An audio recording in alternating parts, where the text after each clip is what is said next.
Hello everyone! So this is Feby. So a mom, a twin mom to be. So this video I want to share to you the first trimester recap with my twin pregnancy. Okay, so this is gonna be my emotion, my symptoms, sa tanang nahitabo na ko during the first few weeks in this pregnancy. So I'm sharing this to you. I'm 34 weeks pregnant with my twin boys. So let's go back to January. Mid of January, lahi gud kaayo ang pamati sa akong lawas. Like, weird siya kaayo. So, maskin saon akong kapoy, gud kaayo akong lawas. Like, almost whole day, pwede ko matogra. And then, kuan pod, grabe pod kaayo kagahi akong ubo. Then on January 20, that was supposed to be my next menstruation. So, delayed siya. So, I waited for 10 days before ko nag-check sa akong pregnancy test. So, on January 30, I decided to take a pregnancy test. So, karon, so pag-check na, so sobra gyud ka positive. So, clear 2 lines gyud siya. So, mao di ay hashtag kong kapuya. And then, aside from that, aside sa kapoy, sakit sad akong tutoy, like, lahi siya feeling, sore akong breast. So, like, nagduda na gyud ko ba. So, pag January 30, na-confirm na ko sa ako alang na positive siya. So, January 31, so that was the time we decided to go to our OB. So, nagpa-check with me to have it ultrasound ug naabag isuhod kay usahay ang PT is ma-false negative, false positive siya. So, sa January 31, so na-check gyud nga buntis gyud ko, 5 weeks pregnant. And honestly, thankful kayo ko kay kapila biya mi nagsuway-suway, negative gyud tanan ang PT, and then boom, karon ning positive gyud siya. So pero usahay napoy time na nahadlok pug ko kay kana bitong naka-try na ka og panganak, nagbuntis, nagalima og newborn, yeah. So na recall nako tanan nga experiences nako sa akong eldest. So hala mo balik na pug ko. Yun na ba siya? Di mo gud siya lalim. And before this pregnancy, me and my husband really tried a healthier lifestyle. So we run, we exercise, we played pickleball, and then we ate healthy. We also slept early. Then wala gyud mi nagpaka-stress sa mga butang-butang bitaw. Gi-give up na mo ang mga butang nga nakapa-stress na mo. Okay? So that's why mo siguro tong dako ka itong tabang namo nga ma-freshen up me. Then even in my fifth and sixth week of pregnancy, nagsige gapon kog duwag pickleball. Masigay na nako ni Doc nga ayaw na pagduwa kay 5 weeks pregnant na ka. So pabuya gihapon, duwa gihapon, so ayaw gyud awata. Okay, so weeks passed. So our second appointment was February 17, and that was the time na nadunggan yun ako ang among biggest shock of our lives. So that was the time na nahibaw-an ako nga twins gyud ang akong gida.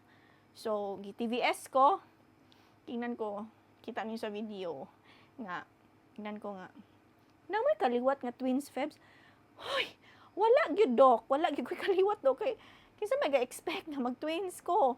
Putong samot ug kakulba kay bintaha tong usara kay ano ko experience og singleton pregnancy. But twins, my God, murag lisod hunahunaon ba nga. Wala gyud Doc, kunang hashtag yun akong kurata pagkahibaw na pagpangutanan niya nga. Na may kaliwat twins Febs. Pagsamot, pag-ingon nga, twins gyud siya, na heartbeat.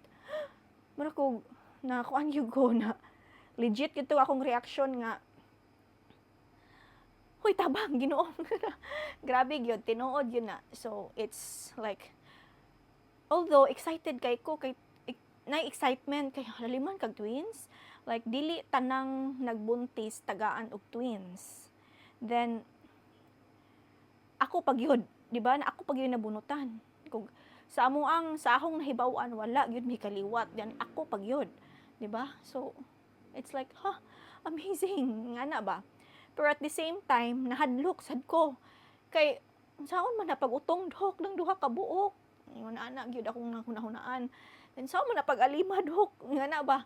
Like, kung galisod man gani ko atong third trimester ko nang dako na kong tiyan sa singleton, how much more ning twins, duha ka buok sila, kung saon man na mura bag sa kagamay nako duha sila ka buok magguot sa ako ang tiyan, like mga nak magutong kaduha like times 2 tanan ba. So dili gyud malikayan nga naa gyud koy kahadlok gyud. So excited, like happy, na shock, happy, then same time nahadlok sad kay wala gyud ko ga-expect na twins ni siya. First, ga-denial jud ko. Hala, masig nasayop yun ni si Doc pa. Pero gipa-confirm pag yun niya sa another OB, gipa-ultrasound yun, tinuod yun, twins, duha yun nakita. Okay, so, eventually, na-accept siya nako. So, at that time, nakahibaw na ko nga twins, undang nagyug ko pickleball, guys. So, wala nagyug ko nag-pickleball. So, 7th week, I already knew I had twins inside of me. As the weeks passed, hinahinay na gyud na akong embrace nga twin mom na gyud ko. Since I'm not really familiar with twins, wala ko'y idea. Although I am a nurse and I work in the maternity hospital for like 1 year, but I haven't experienced gyud nga nag-assist og twins at nga time. That was 12 years ago na. So, wala ko'y idea. So, that's why I search about twin pregnancy. And then, follow ko og mga content creators nga twin moms. And then, nangita ko silang mga experiences.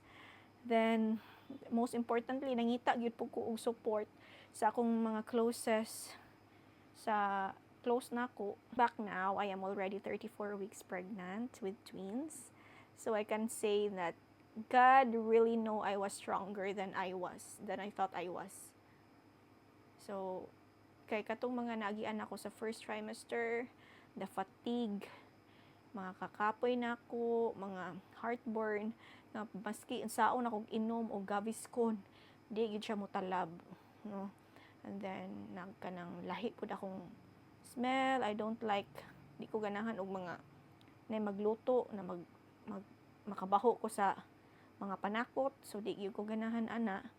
So tanan, like at 9 weeks, I experienced also na nag-vomit ko, nausea, vomiting, kay lahigod kayo ang naliman pug kang naay ning turok sa imuha nga wala na ana ding imong lawas. So nagkuan jud ko, nagsuka, napoy nag-constipate sad ko, and then sakit tutoy, so everything. So that's why importante po ni kaayo na nakay support system sa sulod sa inyo ha, like my husband, my daughter, na sila mismo nisabot nako nga mauna akong gibati. And then akong pregnancy, the first trimester pregnancy was really a roller coaster ride, because dili gyud siya sa first trimester man gud naata ng adjustment sa imong lawas, and plus nahadlok pagyug ko nga twins akong gidala.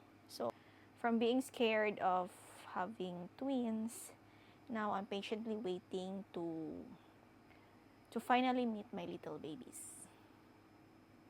So thank you so much for watching. So maula to akong mo-share as my first trimester recap on this twin pregnancy.